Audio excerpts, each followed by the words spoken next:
Sejam muito bem-vindos. Está aberta mais uma sessão das Novas Crónicas da Idade Mídia, segunda temporada. Eduardo Oliveira Silva, Luís Marinho, Luís Marques e Rui Pego.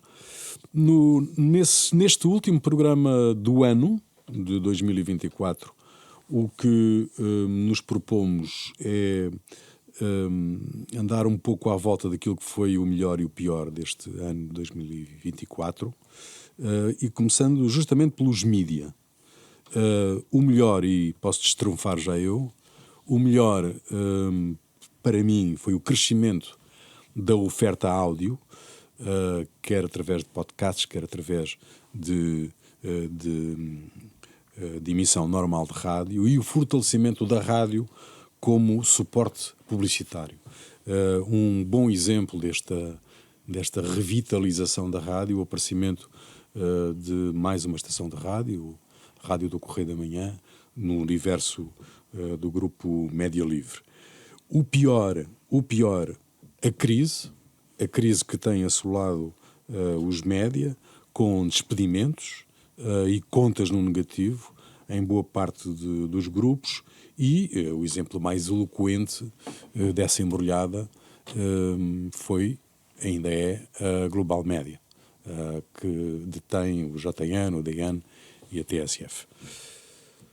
Pronto, para mim é o melhor e o pior do ano. Eu acho que não vamos andar muito longe disto. Para mim o pior é, de facto, também a crise.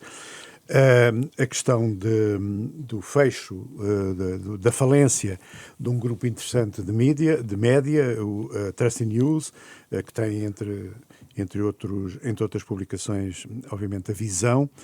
Vamos tentar saber, e penso que rapidamente saberá o que é que vai acontecer a estes títulos. Os grandes grupos não estão bem. Falo da empresa, falo de outros grupos que não estão propriamente bem do ponto de vista financeiro. E dentro disto, onde é que nós destacamos, onde é que eu vejo mais? Talvez o único grupo que apresenta alguma saúde, que é a Média Livre.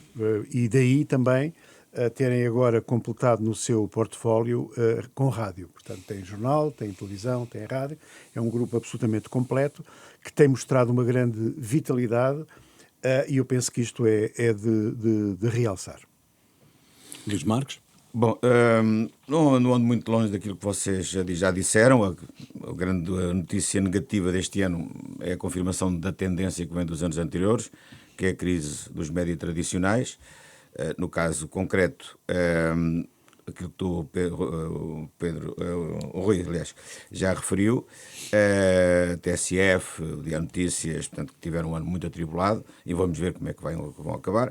E agora, mais recentemente, o caso, portanto, da Trust News, que envolve, portanto, títulos prestigiadíssimos, não é? Como é o caso da Visão, entre outros, e também, portanto, o futuro não vai saber agora em janeiro, mas é um futuro com muitos pontos de interrogação à frente.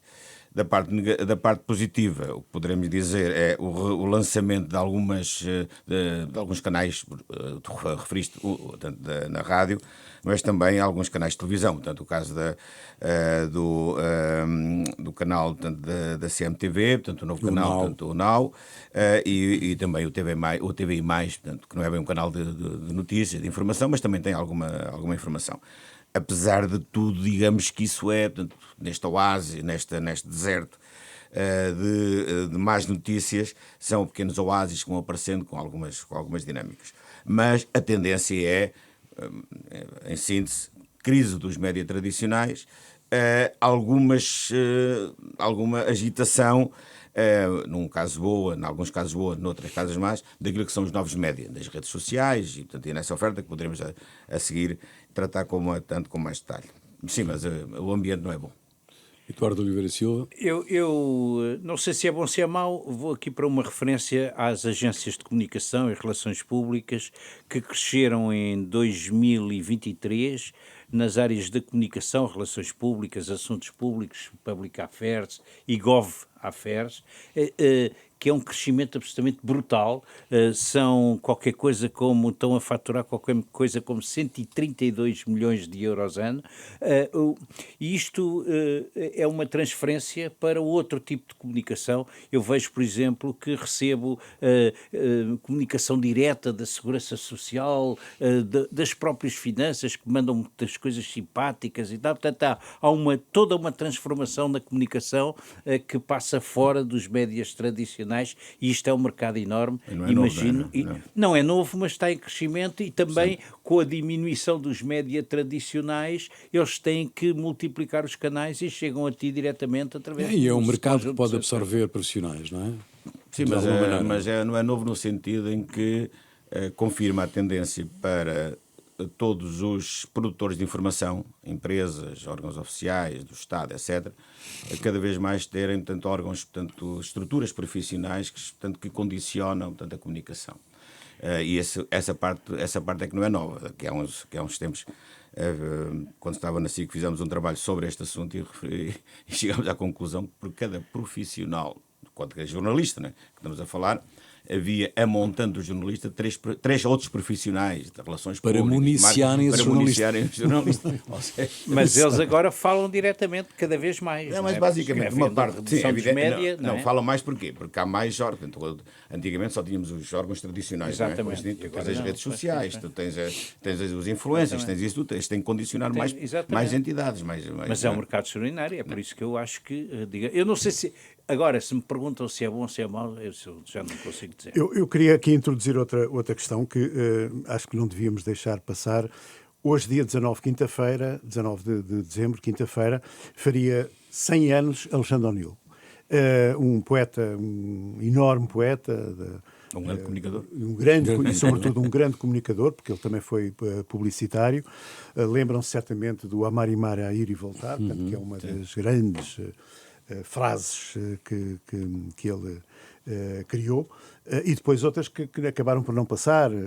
Ele fez uma coisa, por exemplo, para o metro de Lisboa, que era o vado metro Satanás, que obviamente não, tinha graça, mas obviamente não foi aprovado, e outras que não podemos aqui, que não devemos aqui citar.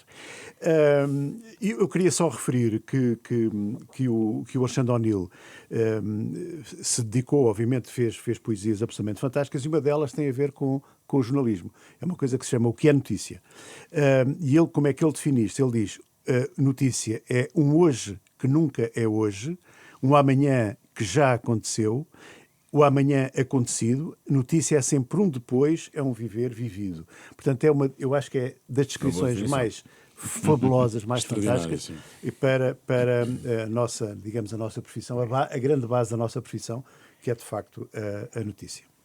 Bom, como tínhamos combinado então, vamos centrar este programa, esta emissão, em dois factos, um internacional e outro nacional, mais relevantes, dois factos mais relevantes do ano de 2024, começando pelo lado internacional, que me parece, neste caso, bastante mais importante. O facto internacional mais relevante terá sido, do nosso ponto de vista, penso que estamos todos de acordo, a eleição de Donald Trump. Luís Marques, queres começar? Sim, posso começar. Bom, era a grande eleição do ano. Todos os analistas definiam as eleições americanas como o barómetro. Portanto, queria definir o que é que vai acontecer no mundo nas próximas décadas, eventualmente. A eleição do Trump confirmou que essas mudanças, primeiro, contrariou todas as previsões. Segundo, confirmou uma outra realidade, que é, com esta eleição, o mundo vai efetivamente mudar. Vai mudar na economia com o regresso mais acentuado do protecionismo, de uma política tarifária agressiva, que já começou, aliás, portanto, de alguma maneira, pelo menos já começou em termos de comunicação, com o anúncio de aplicação de tarifas às importações do México e do Canadá, para além daquelas que, portanto, o Trump já tinha prometido para a Europa e para a China. Depois, na política internacional, claramente há aqui uma mudança que pode ser histórica, no sentido de reforçar a queda, aquilo que já se percebia que era uma regressão democrática, ou seja, o fim da globalização tal como a conhecemos, e a ascensão do nacionalismo, do chauvinismo, do autoritarismo. Isso, obviamente, se confirmar, como parece, vai mudar o mundo tal como nós o conhecemos nos últimos 70 anos. Depois, na parte que nos interessa mais diretamente, a nível do média, há aqui um risco brutal, porque aquilo que o Trump já anunciou foi, já ameaçou, aliás, foi endireitar a imprensa corrupta. Isto são palavras dele, não são minhas.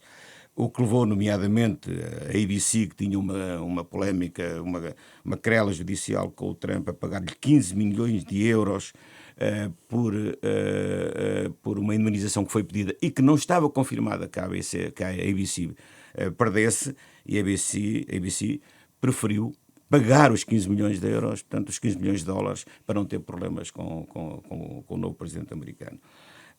O Trump já ameaçou, inclusive, a revogar as licenças de transmissão dos canais de notícias que não lhe são próximos ou que não lhe são amigáveis, processar tudo e todos, portanto, que a imprensa, portanto, que ele considera hostil, e isto pode representar para a nossa atividade e para a nossa profissão um risco muito grande, não apenas nos Estados Unidos, mas no mundo inteiro. E ele tem um aliado poderosíssimo, né? Neste caso, que é o Elon Musk, que vai ser um ponta de lança, né? Um pivô dessa estratégia. Né? Na sequência daquilo que o Luís Marques disse, o que eu acho, a questão económica, acho que ele já caracterizou bem. Eu acho que a questão da liberdade está em causa. E a terra da liberdade foi sempre olhada, que era os Estados Unidos, não é? Portanto, as pessoas olharam durante décadas, muitas décadas, para os Estados Unidos como o farol da grande liberdade. Lá está aquela senhora com um facho na mão, portanto, a anunciar a liberdade, que era a grande terra da liberdade. E eu acho que os Estados Unidos, a cumprirem-se os desígnios do Trump, coisa que pode também não acontecer da forma como ele tem anunciado, os Estados Unidos deixam de ser a terra da liberdade, sem dúvida nenhuma. Nomeadamente com o ataque cerrado que ele vai fazer, e eu penso que isso ele vai cumprir. Depois os tribunais decidirão que ele vai cumprir em relação à comunicação social. Portanto, ele vai vingar-se, como é óbvio, de toda aquela comunicação social, e ela foi, obviamente, maioritária na altura da campanha, que esteve contra ele. Portanto, mesmo aqueles que... É verdade que alguns jornais, e nós comentámos isto aqui na altura, decidiram já nessa altura, parece que estavam a prever exatamente o que ia acontecer, que não iriam, portanto, apoiar um candidato, não é? Grandes jornais que decidiram isso. Mas, de facto, obviamente, Trump não esquece, e Trump sabe bem quem são os órgãos de comunicação social que o apoiaram, que não foram assim tantos, não é? E aqueles que, de facto, estavam contra ele. E isso pode ser absolutamente dramático, não só para os Estados Unidos, mas para o exemplo que isso vai dar ao mundo inteiro. Independentemente daquilo que ele vier a fazer, o problema é aquilo que ele já está a condicionar. Isso este caso. A semana passada referiu o caso do Paul Krugman ter saído, portanto, de colunista, tanto do New York Times. E ele foi um grande opositor do Trump e um grande defensor do Biden, que era, como volto a referir, que era conselheiro.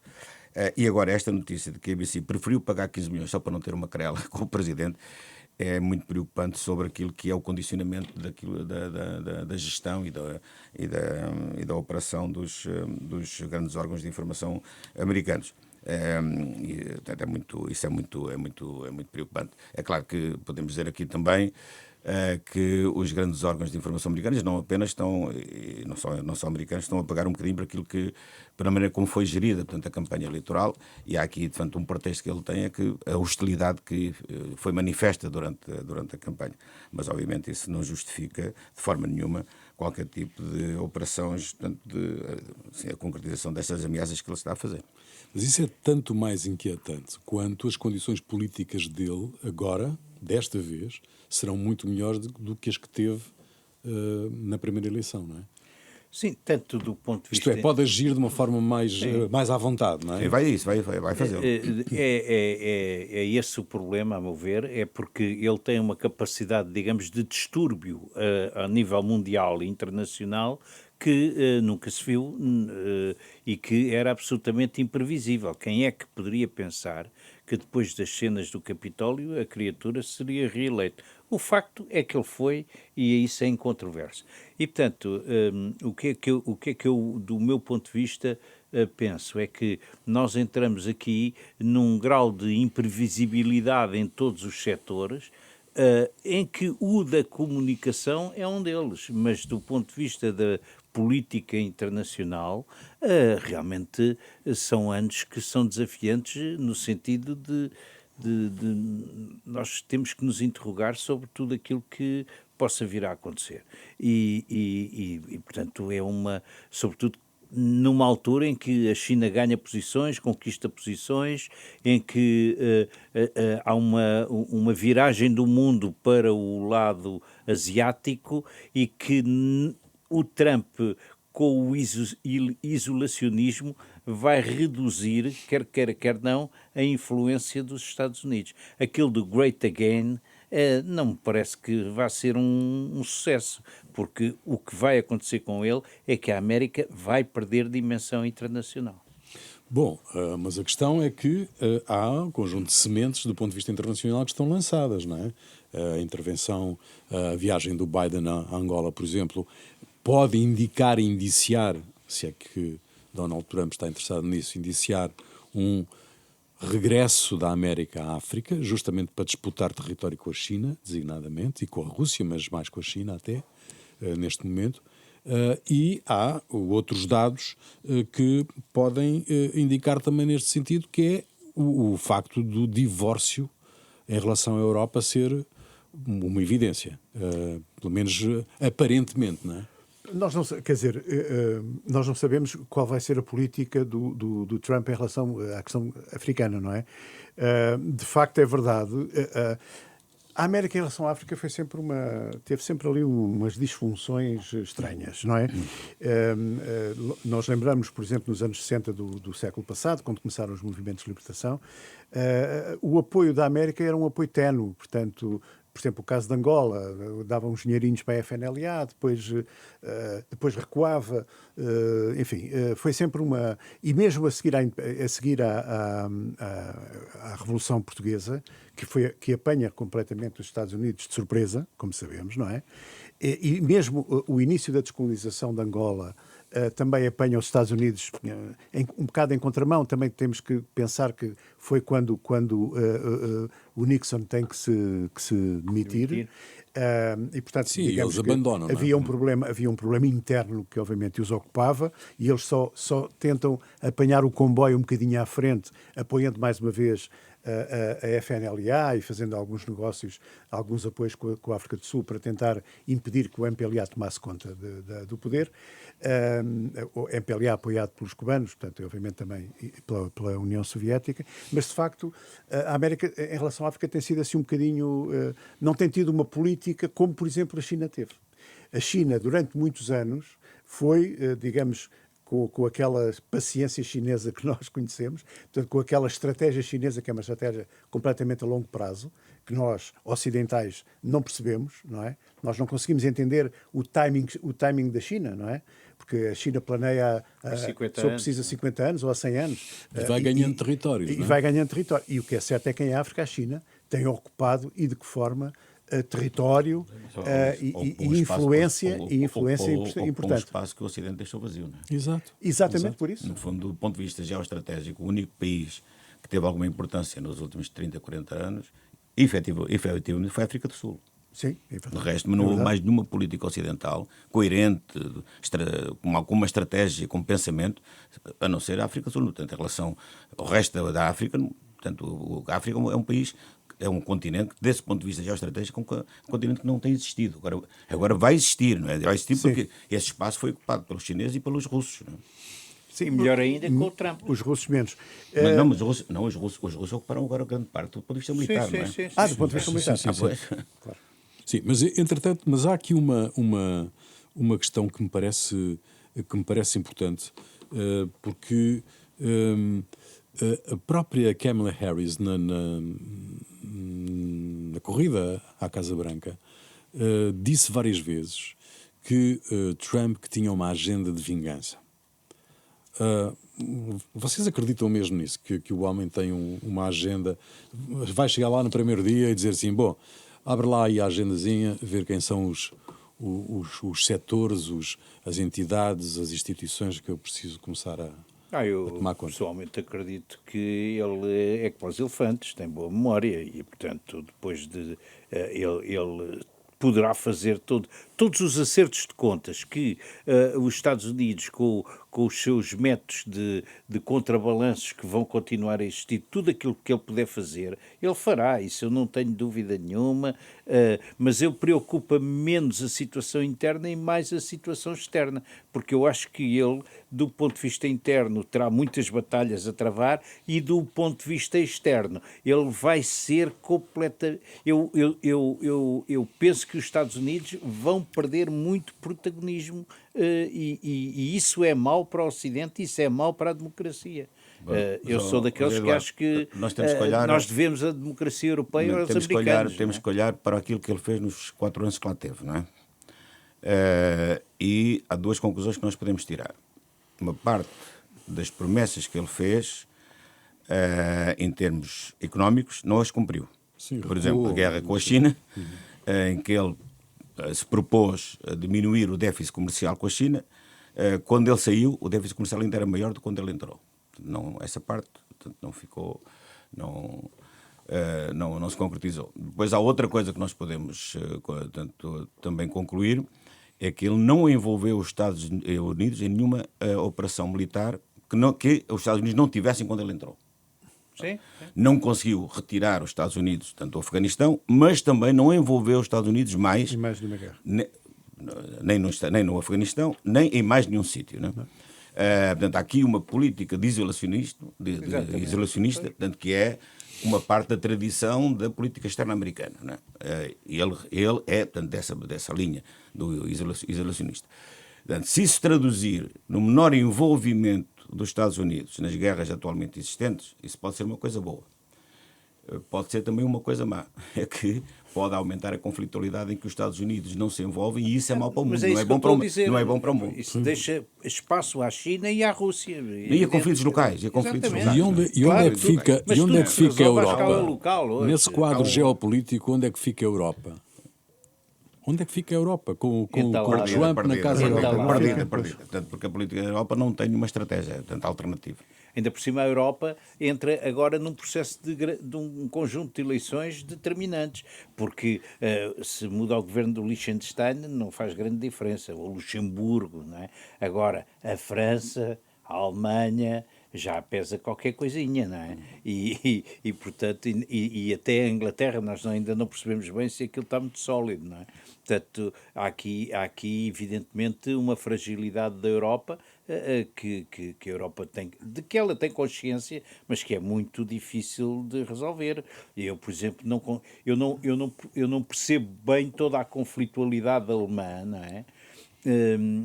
Aquela história da Alemanha do Leste ter virado de extrema-direita é um bocado extraordinária, não é? Porque, mas também eu tenho um amigo que me diz assim... Mas virou porque é que achas que virou? Não sei não virou, sempre foi? Não, está bem. São prussianos, não é? São prussianos. Não virou? Sim, são prussianos. Eram soviéticos, deixaram os soviéticos, passaram sempre a extrema-direita. É um bocado a transição do PC para o Chega, claro. Isso é verdade. Agora que eles nunca conheceram a democracia, na realidade. Eu tenho um amigo que diz assim, a melhor imprensa é a alemã. Mas eu, como não falo alemão, não percebo nada, nem sequer o nome, o título dos jornais, portanto tenho muita dificuldade em perceber a Alemanha, não é? Luís Marques, se um dia quiserem fazer uma reflexão sobre a imprensa alemã... Esta questão da Europa pode ser central. Sabes alguma coisa da imprensa alemã? Ninguém sabe nada da imprensa alemã. Não, mas esta questão... Sei que é boa. Sei que é boa. Eu só conheço a DPA, que é uma boa agência, mas é fraquinha do ponto de vista internacional. E o Deutsche Welle, que é uma excelente rádio. E sei que o Marx dizia que a Revolução Mundial começaria na Alemanha, Na porque Alemanha. a Alemanha tinha o proletariado mais instruído do mundo. Pá. Portanto, e não foi assim. E não foi. Isto aqui é ciência. Não, mas a questão. sim, sim. Mas esta questão da Europa. Quem sabe nunca esquece. Esta É o questão. que se aprende na juventude. Pá. Claro, fica lá para lá. sempre, não é? Como aquele nosso amigo que diz sempre a mesma coisa, não é? Que é, você tem uma grande memória. Não, eu não tenho memória, eu tenho conhecimento. Não é memória, é conhecimento. Bom, não, mas esta questão da Europa é muito importante, porque não só por isto que o Eduardo estava a dizer, da instabilidade política que há, quer em França, quer na Alemanha, mas depois temos aqui uma outra questão muito complicada, que é a guerra da Ucrânia também, não é?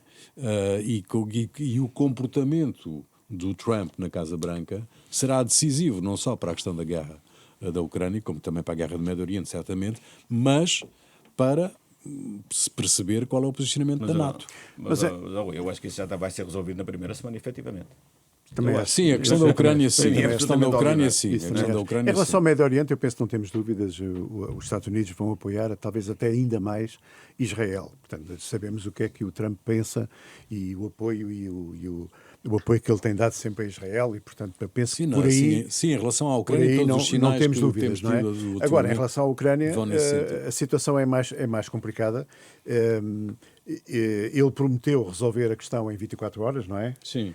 Talvez seja um Não sei bocadinho se foi 24, exagerado. foi uma semana. Ou se foi uma semana, enfim. Mas vamos ver, e eu penso que certamente já haverá aí nos bastidores negociações, acredito que sim, que já tenha Luís, começado. desculpa só interromper, ontem o Zelensky, ele está agora em Bruxelas, não é? Sim, sim. Na reunião dos líderes, e uma das declarações dele, portanto, foi admitir, portanto, que vai perder a Crimeia e o Donbass. Sim. Pois, Portanto, ou seja, basicamente isto para mim já está. Eu penso Esta que o negócio- reunião em Macron já está, Nós dissemos, ficou não, negociado. Não é? eu Ficou penso que o negociado. negócio- O que vai o negócio acontecer na está primeira feito, não é? semana, tanto eles vão fazer uma paz, vão suspender as operações militares. Agora, isso para a mim, questão- isso para mim é evidente. Aliás, uma coisa que acontece, uma à parte. Nós temos os militares que passam a vida tanto a falar sobre estas coisas nas televisões, não é? E depois há uns de um lado e outros do outro, não é? Então, dos pró-Putin já falámos. Agora também do outro lado também há um... Neossoviéticos.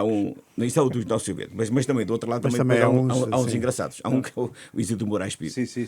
Passa a vida tanto a dizer, isto vai, portanto, agora é que os gajos vão perder. O Putin praticamente, agora vêm os Abrams e vão entrar por ali dentro. E depois vêm os F-35, vão lá. Bom, isso nunca acontece, não é? Então, esta semana, dizia ele assim, pois é, vejam lá, portanto, agora o Trump e tal, disse, quando entrasse, que isto acabava logo. Já ganhou as eleições há 15 dias e não aconteceu nada. Não é presidente.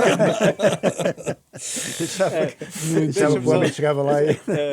Luís, posso só dizer que há aqui um ponto de que nós não nos estamos bem a perceber, é que com a confusão gerada na Síria, suplementar, para além da Líbia, para além de outros territórios, há ali uma guerra surda, que é a guerra do Kurdistão, que vai trazer muitos problemas. O Kurdistão ocupa zonas da Síria, da Turquia, do Iraque.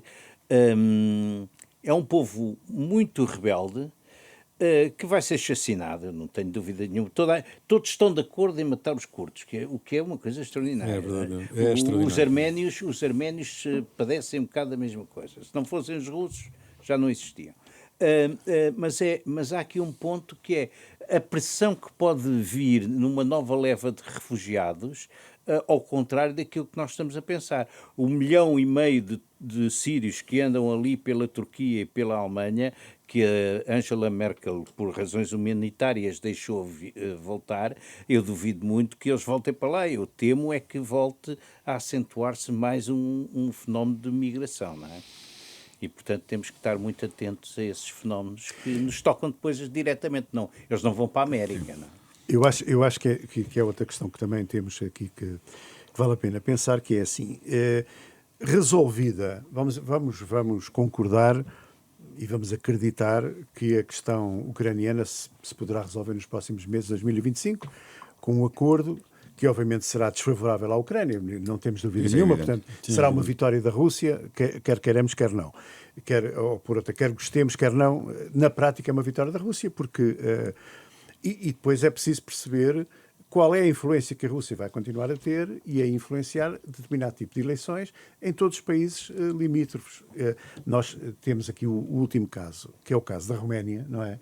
Em que aquele senhor que andava a cavalo e que ganhou a primeira volta das presidenciais, se bem que depois elas tenham sido anuladas.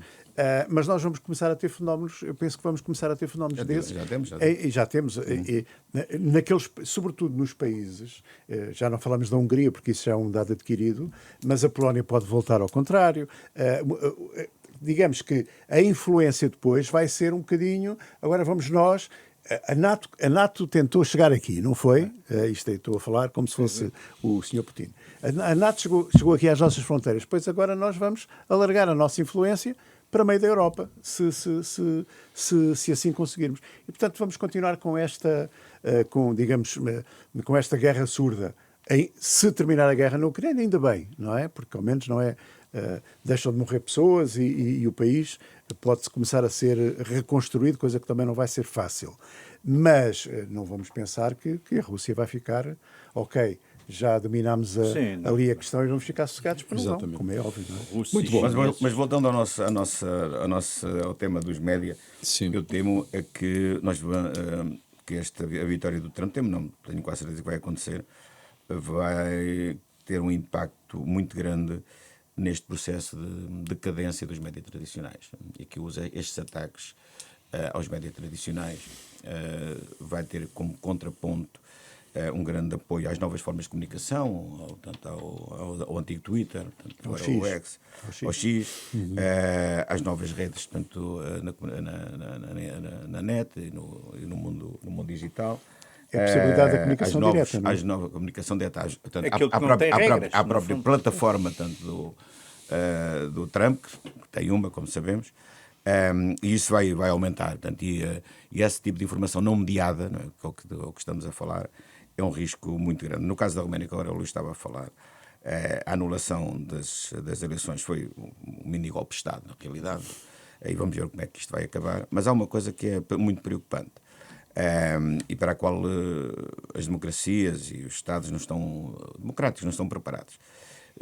Segundo os dados que vieram a lume, eles detectaram que no TikTok foram criadas 25 mil contas de promoção do candidato da direita, contas fictícias, ou seja, não existiam. Portanto, e isto, a possibilidade de, como estas redes, portanto, os TikToks, os Facebooks não são regulados, ou seja, qualquer pessoa pode criar uma conta fictícia e comunicar a partir de uma conta fictícia, ninguém sabe quem é. Isso pode ser um boot, pode ser, portanto, um agente qualquer, russo ou americano, ou seja, quem for.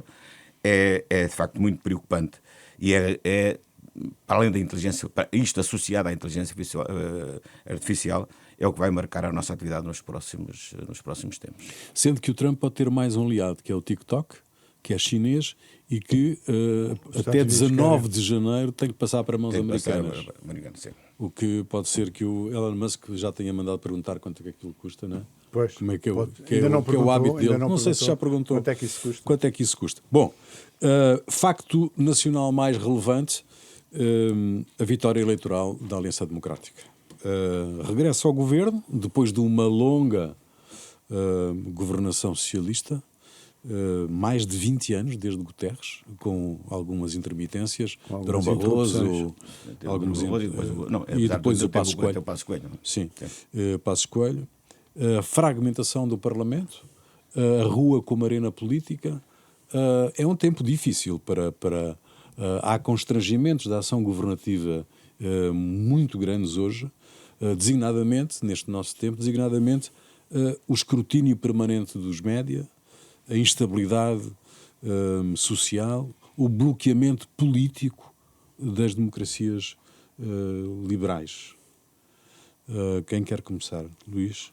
Eduardo? Bem, eu diria que há aqui o quadro modificou-se através de uma decisão judicial, não é? Portanto, havia um governo de maioria, deixou de haver, ainda hoje não sabemos porquê, e deu-se uma transição política para a Aliança Democrática. Essa transição criticou-se o presidente Marcelo por ter dissolvido ou não ter dissolvido, depois houve aquele fenómeno do o governador do Banco de Portugal, que está sempre disponível para qualquer coisa, menos para sair da função, onde parece que ganha 17.000 euros, se tem muito interesse e se é muito patriota, já podia ter saído para fazer campanha eleitoral, mas não. E, portanto, há aqui um ponto que... São dois, não é? São dois. Dois como? O Almirante também. O Almirante ganha menos. Mas continua também em funções, não é? Não, já pediu. Já pediu, sim, mas ele já está em campanha há muito tempo. Sai no final do ano. Sai no final do ano. Mas para não perder aqui o fio, há aqui um ponto que é qualquer coisa tinha mudado a determinada altura, não é? Houve ali uma modificação de sentimento porque se acumularam muitos erros durante a governação anterior. E depois temos um governo que na primeira fase andou a ver se sobrevivia com o orçamento, conseguiu passar e agora não sabemos exatamente qual é o caminho que ele vai conseguir seguir e se vai conseguir fazer alguma coisa, pois já está tudo um bocado embrulhado, não é? Luís Marcos, Luís Marinho. Bem, Luís Marinho. não tenho muito a acrescentar aquilo que o Eduardo já disse. Nós não estávamos, o problema é assim, nós em Portugal não estávamos muito habituados a este tipo de negociação constante no Parlamento, coisa que acontece pela Europa fora já há muito tempo, não é? No caso da Alemanha, por exemplo, não é? Em que os partidos têm que negociar, os governos têm Mas que o estar Costa a tinha uma negociar. ideia absoluta. Não, eu estou a falar deste governo da AD, não é? O Costa teve maioria absoluta, decidiu sair por causa de um parágrafo e foi para a Europa, onde está certamente muito bem. Em relação à AD, como é que... Sem querer. Bendito parágrafo. Não sei se foi sem querer. Depois, saberemos um dia. O que haveremos de saber, espero que ainda no nosso tempo de vida, é porque é que ele decidiu esta saída. Em relação ao governo da AD, o que temos assistido, de facto, é isto. Quer dizer, a AD governa o que é possível governar, porque chega à Assembleia e as coisas não são de feição. Não correu mal, apesar de tudo, penso eu, a negociação do orçamento, apesar de tudo não correu assim tão mal, e o governo sobrevive, teoricamente, mais um aninho. E depois saberemos o que é que vai acontecer. Não, mas a questão é se governa. Vai governando, quer dizer, é assim, Governa pouco. governa aquilo que o deixam governar, não é? É um país semi-paralisado, não é? Desde o governo não consegue aplicar o seu próprio programa. Pelo menos integralmente, não é? Sim. E tens uma oposição que não consegue derrubar o governo, portanto é um país paralisado. O que é que não sei basicamente é isso, não é? Eu não sei se é paralisado, porque como é que a economia está a funcionar? Temos estado a andar. Mas para isso não precisamos do governo sequer. Não, funciona melhor quando não há governo. Luís Marcos explica-te isso. Nós qualquer dia imitamos a Itália, não foi? Coisa era aqueles anos em que a Itália tinha 150.000 governos, a economia andava ali direitinho. Portanto, se for grande assim, Bélgica também está. Se for assim, até é divertido. Precisamos. Se continuarmos Podia ser assim, uma direção-geral para tanto de Bruxelas. Pronto, exato. Não é? Nesse sentido. É uma coisa mais divertida. Luís Marcos. Mas o que eu acho Sim, não, diz. Não, é só dizer, não tenho muito mais a acrescentar, devo aqui acentuar que Portugal é um país, portanto, que tem umas coisas um bocado insólitas, não é? Porque é a segunda vez, portanto, que uma maioria cai sem nenhuma razão óbvia, sem uma fundamentação, uma coisa mal explicada, não é? Primeiro foi com o Santana Lopes, portanto, cai uma maioria também, só porque aparentemente o Santana Lopes não conseguia controlar o governo, tendo uma maioria no Parlamento. Foi também um pouco estranho, não é? E agora aconteceu outra vez, uma coisa mal explicada, um processo judicial, portanto, um pouco nubloso, que ainda não sabemos, sendo que desse processo resulta uma situação ainda mais insólita, que é o António Costa não pode ser Primeiro-Ministro em Portugal porque estava sob investigação. A investigação continua, mas ele pode ser Presidente do Conselho Europeu. Isto é a situação em que nós temos em Portugal e um pouco na Europa. Daqui resultou um presidente mais fragilizado, um governo que não consegue aplicar o seu programa, como já vimos, e uma oposição que não consegue tomar o poder. É um país que vai gerindo uma situação em que dificilmente poderá provocar ter reformas de fundo. Pode ter reformas pontuais aqui e lá, mas reformas de fundo não vai ter. a viver do generoso apoio financeiro de Bruxelas, que representa 2,5% do PIB ano, o que é extraordinário. E vamos vivendo assim até 2030, como diz o Cavaco. Mas, Luís, depois logo se vê a seguir. Se tu com maiorias absolutas não fazes reformas de fundo, como é que... Eu acho que ninguém quer fazer reformas de fundo. Mas eu sou Como é António, evidente, mas o não António é? Costa nunca quis fazer Não reformas. pronto, Nunca isso quis. aí o Luís Marcos tem E mesmo razão. quem quer- Eu nunca quis fazer. Mas Nunca o que eu acho, para ser Ele sincero, é que ninguém sentou-se tem no poder, coragem, não é nada. ninguém tem coragem para fazer reformas de fundo. Precisamos Ponto de final. uma lei. Nós temos- As reformas dão trabalho e são uma É uma maçada. chatice. No caso concreto, E A lei no- e a motosserra. No caso concreto da Geringonça, é que a Geringonça nem as reformas de esquerda conseguiu fazer. Não é? É que podia dizer, a Geringonça fez reformas, posso discordar, estou completamente em desacordo, mas nem as reformas que supostamente a esquerda podia fazer, por exemplo, um exemplo concreto, Serviço Nacional de Saúde, é uma bandeira da esquerda. Pois, o Serviço Nacional de Saúde, quando o governo de António Costa acabou, estava pior do que 8 anos antes. Portanto, ou seja, a esquerda nem sequer uma reforma positiva, se fosse ela qual fosse, no Serviço de Saúde conseguiu fazer. Portanto, assim, isso não houve reformas. Portugal é um país aparentemente irreformável. Muito bem. Os grandes enigmas e outras histórias já a seguir. Os grandes enigmas e outras histórias hoje, porque é o último programa do ano, o grande enigma do ano. O grande enigma do ano. Eduardo Oliveira e Silva. Não, o que mais me impressionou neste ano tem a ver com o aeroporto. Porque decidiu-se uma série de coisas sobre o aeroporto e depois agora em cima da linha de chegada, já estamos habituados a que quando está qualquer coisa para cair aparece uma resolução do aeroporto. E vi aquele acordo, aquela entrega de documentos entre o Dr. Arnaud e o Dr. Pinto Luz e depois houve ali um número que me assustou um bocadinho. É que tinham-me dito que o aeroporto ia para 6 mil milhões, mas já me falaram em 9 mil milhões, e de maneira que eu acho que Ainda depois... só há um desenho.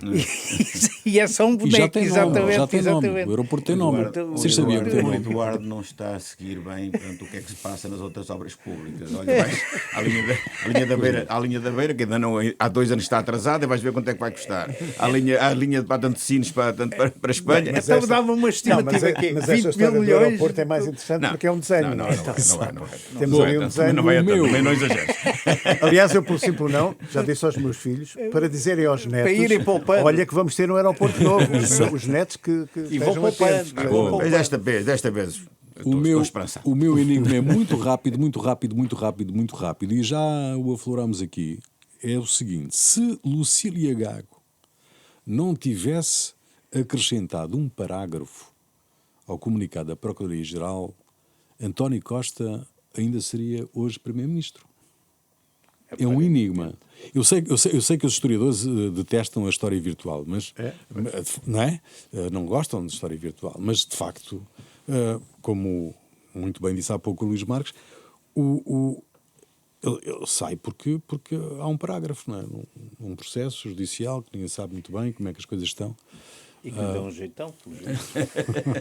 A taluda. Bom, Os meus, Luís Marques. Bem, o meu enigma do ano, como são os enigmas do ano, o meu enigma do ano é esse, portanto, já também agora acabaste de referir.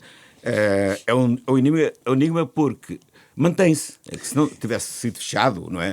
Se o processo de influencer tivesse sido fechado lá atrás, mas não foi, segundo o que disse o Procurador-Geral da República, mantém-se aberto. E a investigação sobre o Dr. António Costa mantém-se também. Portanto, ou seja, enfim, o que é que se passa e como é que foi possível chegar a este ponto é o grande enigma do ano. E o que é que nós ainda não sabemos, não é? Portanto, é o grande enigma. A nível internacional, para mim, o grande enigma do ano é como é que foi possível tantos órgãos de informação de referência terem-se enganado relativamente ao resultado das eleições. É muito preocupante e muito constrangedor. Pois, o meu enigma tem a ver com a situação nos Estados Unidos, portanto, o que é que vai ser a governação do Trump e, sobretudo, como é que a Europa vai receber essa que efeitos essa governação vai ter para a Europa. Portanto, que mundo deixamos em 2024, que mundo vamos ter em 2025. E só para fechar, aconselho aqui um poema. O poema, eu comecei com poesia e acabo com poesia, chama-se América, é do Allen Ginsberg. Vale muito a pena procurar e lerem. Ele foi escrito no final dos anos 50, mas acho que é de um livro que chama-se Uivo e Outros Poemas, de 1956. Leiam, que ele está, obviamente, datado, mas adapta-se muito bem aos dias de hoje. Muito bem, termina aqui mais uma sessão das Novas Crónicas da Idade Mídia, um programa de Eduardo Oliveira e Silva, Luís Marinho, Luís Marques e Rui Pego, produção de Marina Duarte, desenho sonoro de António Fialho, cuidado técnico de Beatriz Garcia, imagem de Ricardo Fortunato. Novas Crónicas da Idade Mídia. Exato. Novas Crónicas da Idade Mídia. Um bom Natal para toda a gente e um bom Ano Novo de 2025. E aqui estaremos, portanto, logo na primeira semana, para não deixar mais nada. Para não terem saudades nossas. Sim, para não terem muitas saudades. Pronto, ficamos por aqui. Também estamos ao alcance de um clique, a qualquer momento.